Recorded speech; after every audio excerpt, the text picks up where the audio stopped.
You shot straight, but you shot late. Hi, Lem. This is the Rundown Podcast. I'm gonna give you the rundown. Was it a sigh of relief when they found the killers? Because for a minute, a lot of people thought that they wouldn't get caught. They thought that, it was a cold case. I never thought that. I knew it wasn't a cold case. I knew it wasn't a cold case when I first got to the scene. I went to this scene, the FBI, feds, U.S. Marshals there, AT up there. It's a high profile case. He said, cause my son is a celebrity or whatever. And they wasn't, and if you seen the chief interview, he say they are going to be caught. They were apprehended 3 days later on unrelated charges. He was killed the 23rd. They was apprehended the 26th and got out on bond. So from the first day I went to that crime scene, I knew for a fact they were going to get caught. It's that you came to their city and committed a crime. These people you done passed Disney World. You got tolls everywhere. You got tag readers everywhere. So cell phone towers. Everything everywhere. And they did a very good job. The way they told me they tried everything, they did a very good job. Very good job. I already knew 3 days later what it was. June 23rd. Well, June 23rd. He was throwing a party in Tampa. Did he tell you about that? That he was. Yeah. And what did you say? I told him that I felt like he shouldn't have it because too much of stuff was happening. It just was thing after thing after thing kept happening or whatever. And where I told him to have it at, where I had something for his celebration at for the previous year, it was safe, gated and things of that sort. But he wanted to do what he wanted to do. He would have never thought those people would have did that or whatever. But of course I knew about it. I booked the Airbnbs. So of course I knew about it. I think one of the clubs he didn't even go to. That last club when that happened that wasn't even posted. That wasn't posted. That Teachers Club, that was nothing happening at that club. I think that was like the first day or whatever. But the last club he was at, it wasn't posted where he was at. Not at all. And I switched up Airbnbs or whatever, so I just don't know. Cause he posted the pool. That he switched the house after that. Mm-hmm. Okay. That was a different house. Okay, because I was reading the report and it was saying that they were following them from location to location. So were they following them for the first Airbnb? The thing is, I don't think so because like this stuff was not like, it's just like I say right now, okay, let me try to get this Airbnb right here. So it's not like he didn't even know where it was going to be at until I let him know. I think they probably followed him from, I don't know, maybe from that last club or whatever, when they say location to location. Or I don't know if it's from the second Airbnb. I don't know, because I read the same thing you read. I don't know. Say man, hey man, it's OG Jucario. Now back at you with another one. And I had to come back and spin a YouTube block because I still got the 18-page court document dropped on what went down with Foolio's homicide and all the suspects' roles that they played in this murder, right? To get Foolio on my body. Now check this out. Rashad Murphy specifically. This is what he did, you guys. And Rashad Murphy is the one who had that standoff with police out there in Jacksonville when they tried to arrest him, right? And they tried to take him in for the Foolio murder, right? Rashad barricaded himself in that apartment, right? He came out that apartment after the police used excessive force, breaking windows and all this here, just to get him out. So he comes out the apartment with a Bible in his hand and a puppy dog in the other one, assuming, hey, they won't shoot me because I'm looking vulnerable with a Bible and a dog in my hand, right? So I'm guessing that's what he resorted to before they made him get down on the ground, right, and crawl to him like an earthworm. And Rashad was saying he couldn't breathe the whole time he was crawling to the law enforcement at gunpoint. And anyway, they arrested Rashad, and he was talking during his arrest, right, to some of the officers, and they muted what he was saying at times. And I'm guessing, like, why would they mute certain parts of his speech? What was Rashad Murphy saying to those law enforcement officers on the scene at his arrest? Was he giving up information then, right? Because what I'm about to reveal in his role that he plays is very suspicious. So check it out. On 6/26/2024 at approximately 06:45 hours, Gwinnett County Sheriff's Office located the suspect.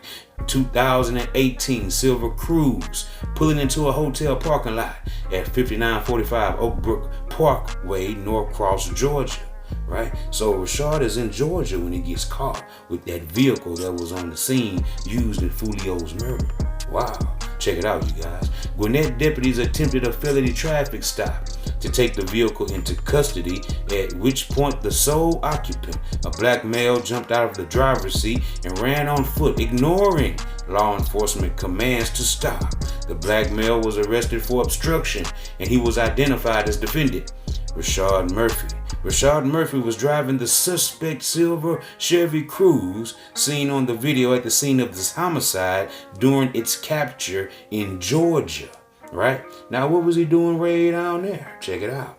Examination of the Chevy Cruise when compared to the video surveillance footage at the offense scene showed matching damage on the rear passenger side skirt, confirming it's the exact vehicle that was seen arriving at the homicide scene around the same time that the black Chevy Impala arrived to carry out the homicide. And that's the Chevy Impala, the black one that Sean Gatewright's mother owned, who Sean also drove that black Chevy all the time. Now, when Rashad Murphy was found by the Gwinnett County Sheriff's Office, he was found in possession of an iPhone he was actively using to get GPS directions back to the hotel he was caught at, right? And this is in Georgia, you guys. After using that GPS to get back to that hotel, Rashad Murphy's girlfriend was inside that hotel room, and Gwinnett Sheriff's Office Homicide Detective A. Carter conducted a consensual interview with Rashad Murphy's girlfriend, who advised that the phone Rashad had with a phone number of 904-386-09 whatever was hers. However, she advised she shares the phone with Rashad, and he uses it often to leading to obtaining a qualifying search warrant to search the phone. A search of the phone found in possession of defendant Rashad Murphy provided evidence into the homicide of Julio in the device on June 18, 2024 at 17:59 hours UTC. A photograph was taken of the Florida driver's license belonging to defendant Davion Murphy, right? Providing a link between Rashad Murphy and Davion Murphy, which are cousins, on 6/22/2024 at approximately 02:09 hours Eastern Time. A photograph was taken which depicted the feet of the person taking the photograph on the floorboard of the vehicle. The person in the photograph was wearing black military-style boots consistent to the appearance of the boots seen on camera worn by Shooter 1 on 6/22/2024 at approximately 04:11 Eastern Standard Time. A screenshot of the Airbnb rental confirmation was taken, which read, "Hello, Rashad, and thanks for your reservation." Wowzers. The confirmation text in the Airbnb related that per the HOA policy, the renter needed to submit a photo of a valid ID.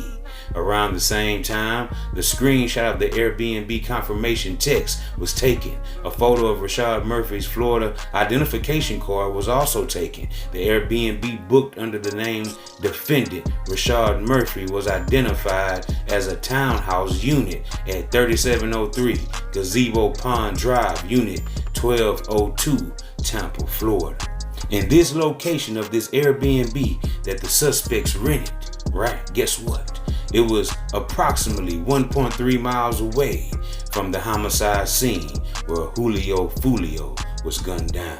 The Airbnb was booked from 6/22 2004 to 6/24/2024. This is proven to be the Airbnb the defendant stayed at during their time in Tampa. The Airbnb was equipped with a ring camera at the front door. Also, at approximately 19:55 hours on 6/22/2024, defendant Alicia Andrews can be seen ringing the doorbell and entering via the front door.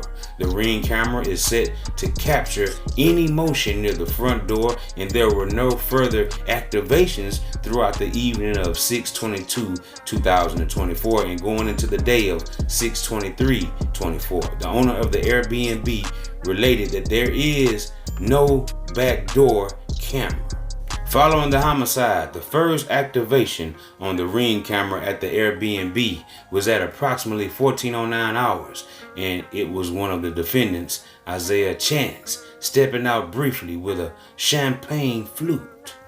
The champagne flute was in Isaiah Chance's left hand. At approximately 15:01 hours, Davion Murphy can be seen walking carrying a bag in the parking lot. He did not come out via the front door. However, he ultimately comes back into the Airbnb via the front door, passing the camera. Defendants Isaiah Chance and Sean Gaithright passed the ring camera multiple times. Defendant Alicia Andrews can be seen leaving the Airbnb wearing the same clothing consistent to what she wore during the offense, the shooting. Right? The ring video at the defendant's Airbnb placed defendants Isaiah Chance, Sean Gaithright, Alicia Andrews, and Davion Murphy in Tampa and identifiable on camera. Right? Rashad Murphy was not captured on the Airbnb cameras. However, from the Airbnb cameras, a gray Infiniti SUV can be seen waiting in the background as the defendants are leaving. The SUV departed from the Airbnb at approximately 15:08 hours on 6/23/24. The Uber was a 2016 gray Infiniti QX60, owned and operated by Witness 2. Witness 2 related that he was hired via the Uber app to drive a customer from Tampa to Jacksonville. Witness 2 related that he picked up 3 people at the Airbnb that the defendant stayed at while in Tampa and took those same 3 people to an address known to detectives to be Sean Gaithright's home in Jacksonville. Sean Gaithright home is equipped with vivid surveillance cameras. A search warrant was obtained for the vivid video footage, which revealed that the Uber arriving at approximately 18:31 hours on 6/23/2024. In the vivid footage, defendants Rashad Murphy, Isaiah Chance, and Alicia Andrews can be seen coming from the Uber. Witness 2 identified the same 3 people seen on the vivid cameras as the same 3 people he picked up in Tampa, placing defendant Rashad Murphy in Tampa with the other defendants at the Airbnb. On the vivid video, Rashad Murphy can be seen wearing light blue jeans with a bunch of rips consistent to the ones he was wearing when he got caught driving the suspect Silver Cruise in Georgia during his capture.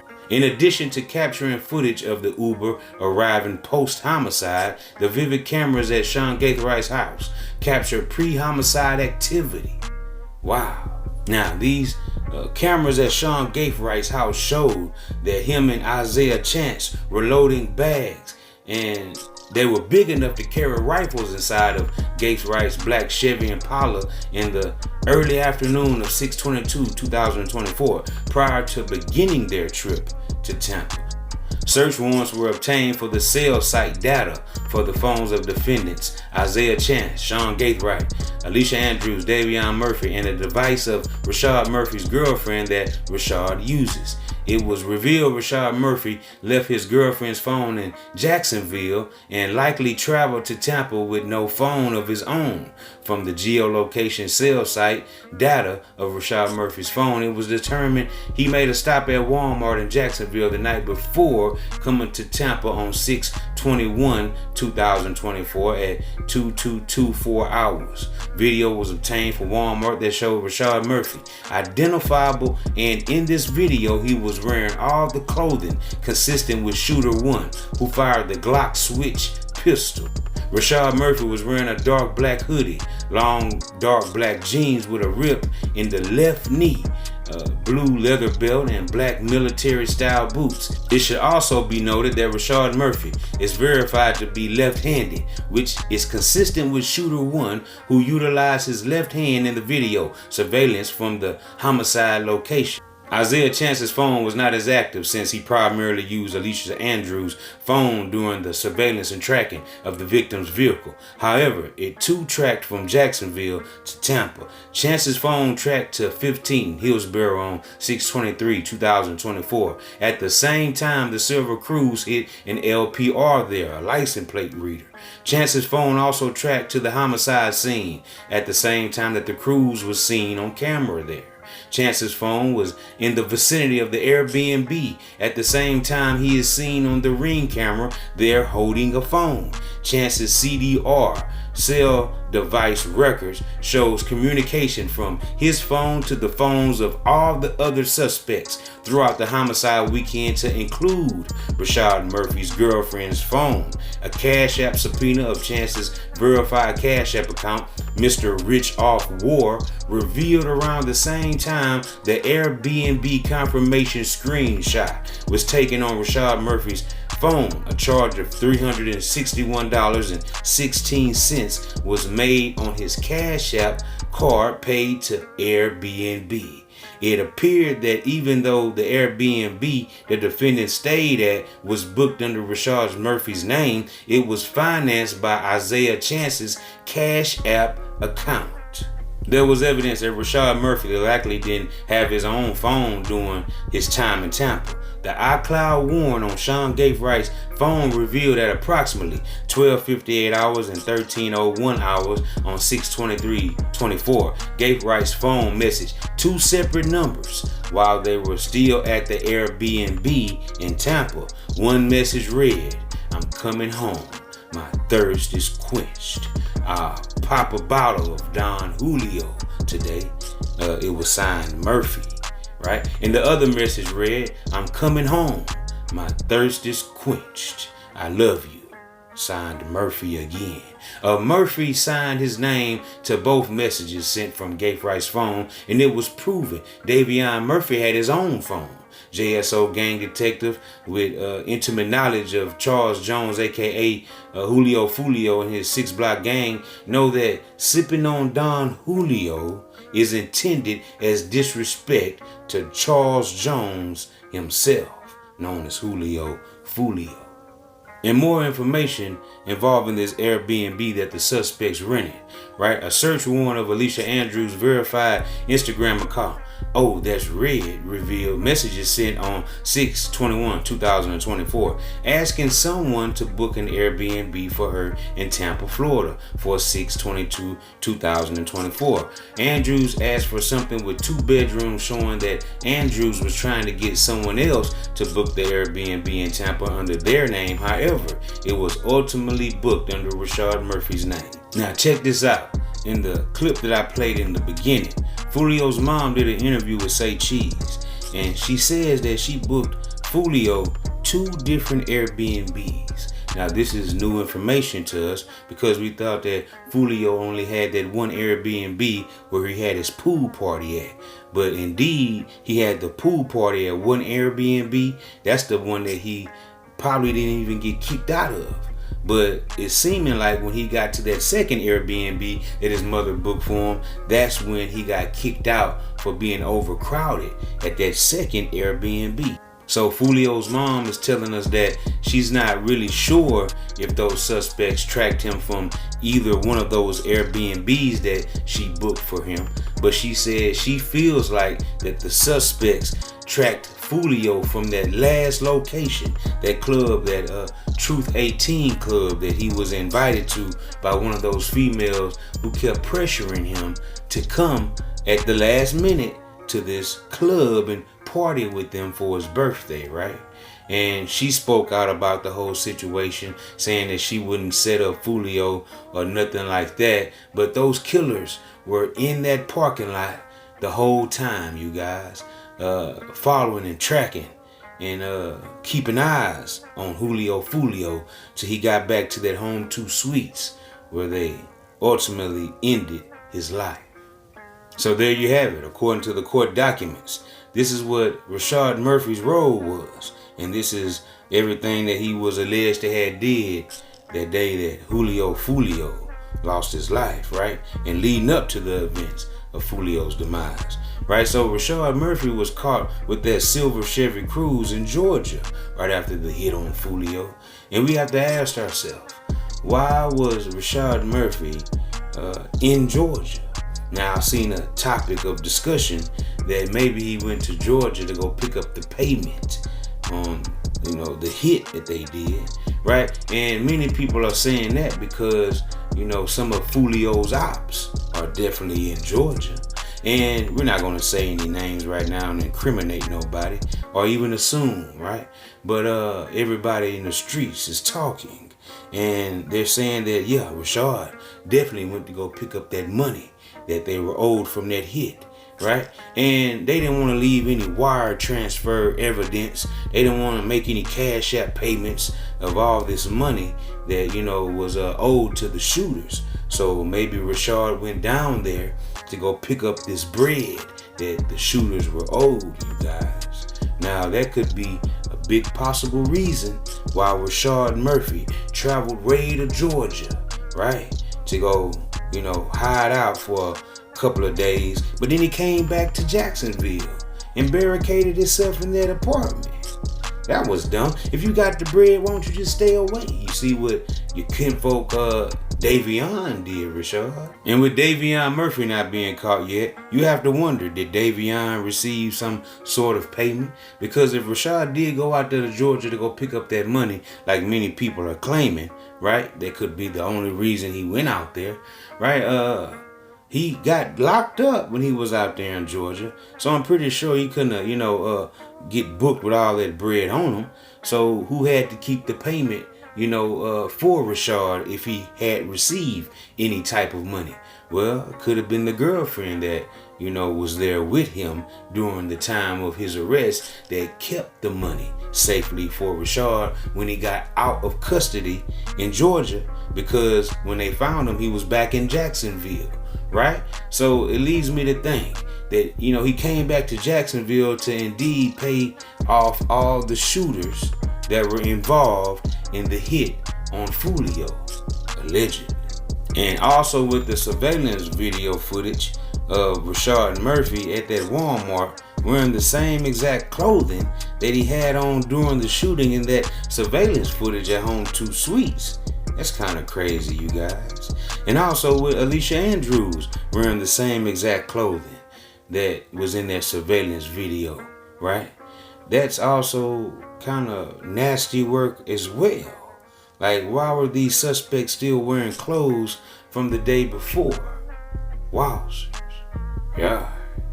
So license plate readers, vehicles matching up, and cell phone data, definitely placing all these suspects and they, GPS location, right? Putting them there on the scene of the crime and in Tampa at the time of the homicide, and at that Airbnb where they all chipped in and rented. Say, man, hey man, right? It's definitely not looking good for their defense. So, I'm interested in seeing how they're gonna try to, wiggle their way up out of this, right? Because with all this information, all this evidence that's leaning towards, their guilt, wow, they're definitely cooked and stir-fried.